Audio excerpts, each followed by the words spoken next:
IDVM থেকে টাকা তোলা হচ্ছে না কেন, তো তার জন্য আমি ভিডিওটা করলাম। ভিডিওটা আমার সম্পূর্ণ লাস্ট পর্যন্ত দেখুন।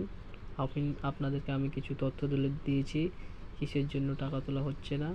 তো থ্রি ডটে টাচ করার পর এখানে উইথড্রলে টাচ দেবেন। দেখেন বন্ধুরা, এখানে অ্যামাজন লেখা আছে, মানে আপনি কত টাকা তুলবেন। ধরেন আমার এটা দেখতে পাচ্ছেন 3240 টাকা আছে, আমি 3000 টাকা দিলাম।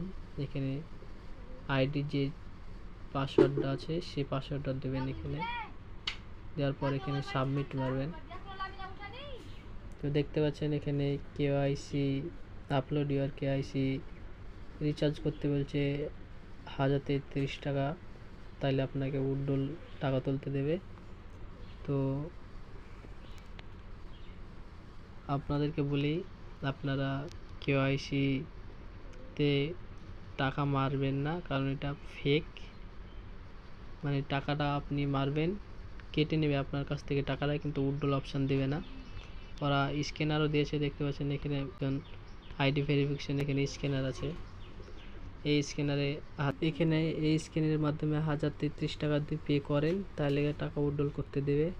এটা সম্পূর্ণ ফেক, মানে এখান থেকে আপনার কাছ থেকে টাকা কেটে নেবে কিন্তু উইথড্রল দেবে না। এটা হচ্ছে তার ব্যবসা। তো তোমাদেরকে বলবো বন্ধুরা, এখানে আপনারা কেউ টাকা মারবেন না, এটা ফেক, ভুল চাল। তো আমার ভিডিওটা এ পর্যন্ত রইল।